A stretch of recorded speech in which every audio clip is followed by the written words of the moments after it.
Selamat pagi saudara-saudara sekalian. Kita akan melanjutkan lagi pelajaran kita. Hari ini adalah hari Rabu. Selama minggu ini 2 hari berturut-turut kita sudah sedang melatih diri kita untuk mempraktekkan prinsip kerajaan Allah. Bagaimana caranya untuk mempraktekkan apa yang Tuhan katakan? Jangan khawatir, kata Tuhan. Dan step yang pertama, jangan khawatir karena kita ini punya Bapa di surga. Jangan khawatir, kata Tuhan, karena Tuhan memperhatikan setiap kita. Sebab itu kita dengan cara demikian, saudara, kita mulai mempelajari, merenungkan siapa Bapa kita, merenungkan siapa kita dan sebagainya. Kemudian kita merenungkan apakah kita benar mengenal Tuhan atau tidak. Atau kita masih ketakutan, kita masih ragu-ragu terus. Nah, sekarang saudara, mari kita melihat pada waktu kita membaca Matius pasal 6 ayat 25 ke bawah, saya berhenti sampai ayat 32. Dan saudara tahu terusannya itu adalah satu ayat yang terkenal sekali. Tuhan berkata, jangan khawatir, ya, jangan khawatir. Sebab Bapamu di surga memperhatikan kamu. Bapamu yang di surga mengetahui apa yang kamu butuhkan. Tetapi ini dulu yang kamu perlukan, kata Tuhan. Carilah dahulu kerajaan Allah dan kebenarannya, maka semuanya akan ditambahkan kepadamu. Nah, ini ayat yang ke-33 berbunyi demikian. Yang saudara sudah hafal ayat ini, katakan, carilah dahulu kerajaan Allah dan kebenarannya, maka semuanya akan ditambahkan kepadamu. Apa yang kamu khawatirkan, baik pekerjaan, baik uang, baik income, baik apapun juga, akan Tuhan tambahkan kepadamu, kata Tuhan begitu. Nah, sekarang saudara, apa maksudnya carilah dahulu kerajaan Allah? Saudara tahu, kerajaan Allah yang kita harus cari itu bukannya suatu istana, bukannya suatu kerajaan yang besar.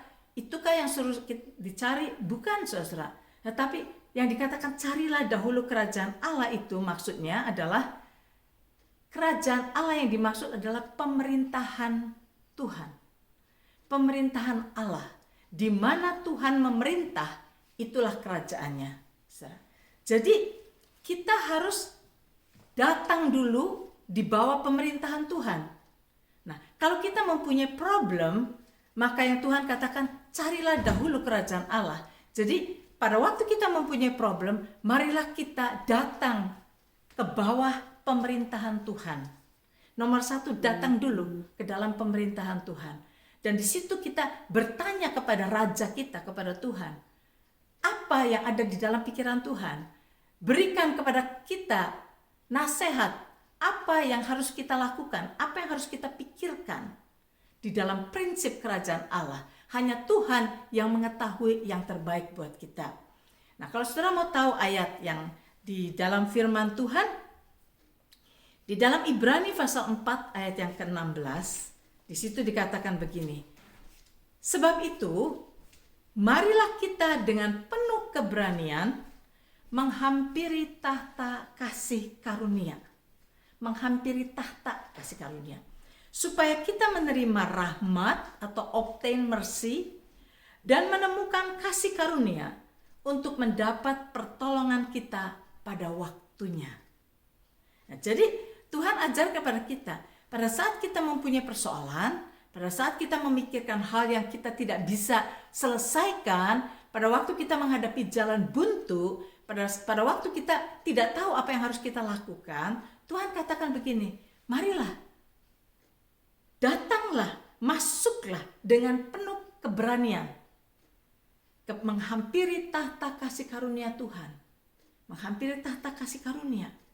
Tahta kasih karunia itu adalah tahta di mana Tuhan akan melimpahkan pertolongannya. Kasih karunia itu anugerah. Kasih karunia itu pertolongan ilahi.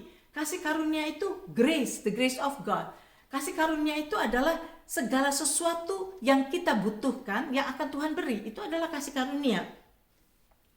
Dan kalau kita mau datang ke tahta kasih karunia Tuhan, Tuhan katakan Tuhan akan memberikan kepada kita rahmat dan memberikan kepada kita kasih karunia dan katakan kita akan mendapat pertolongan kita pada waktunya.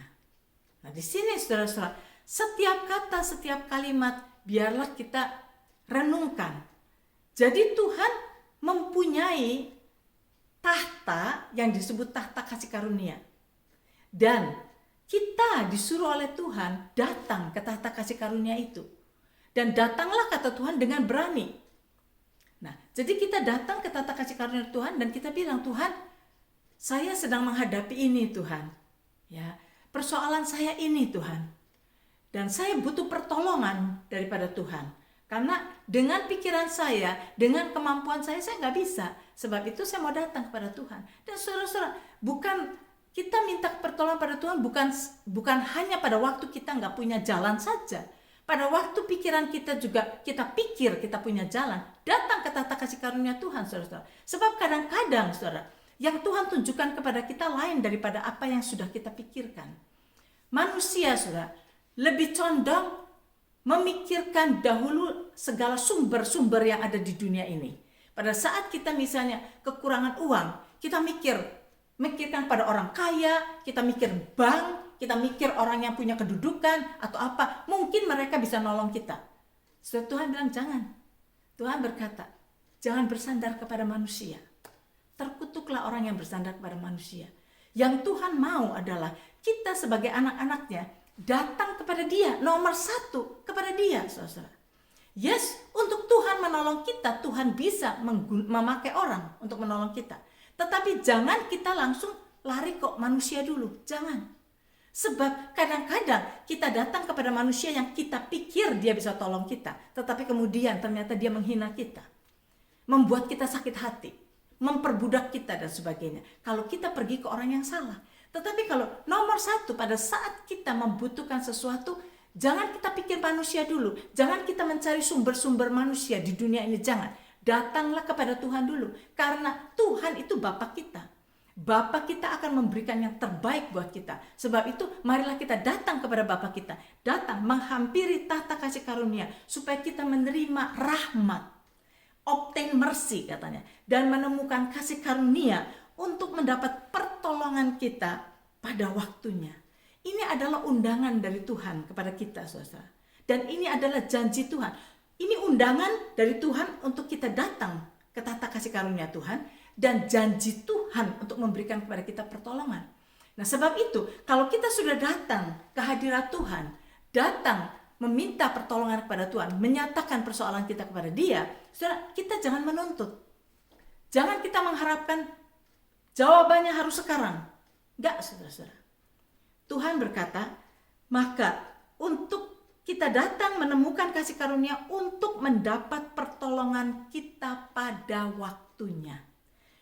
Perkataan pada waktunya itu adalah waktu Tuhan. Dan waktu Tuhan tidak akan terlalu cepat dan tidak akan terlambat. Nah, sebab itu kalau kita sudah memohonkan pertolongan kepada Tuhan dan kita belum mendapatkannya, ya, jangan kita membatasi Tuhan. Kalau sampai hari ini Tuhan tidak tolong, saya akan jalan sendiri. Jangan, saudara-saudara. Karena Tuhan tidak akan pernah terlambat. Yang penting berikan diri kita untuk mau mendengarkan Tuhan. Adakan diri kita di dalam posisi untuk mendengarkan pimpinan Tuhan. Dan kita akan mendengar apa yang Tuhan katakan. Dan Tuhan akan guide kita. Dan Tuhan akan memberikan pada kita ide yang dari Dia. Karena kita sudah datang kepada Dia. Dia yang akan memberikan kepada kita apa yang Tuhan mau berikan pada kita. Nah, di sini biarlah saudara renungkan lagi Matius 6 ayat 33. Carilah dahulu kerajaan Allah. Datanglah kepada pemerintahan Tuhan dahulu. Izinkan Tuhan memerintah di dalam hidup kita. Yang kedua, Ibrani 4 ayat 16, Tuhan katakan, marilah dengan berani, dengan penuh keberanian, menghampiri tahta kasih karunia. Disitulah tahta Tuhan yang akan memberikan kepada kita, menjanjikan pertolongannya kepada kita pada waktunya. Biar itu kita renungkan buat hari ini.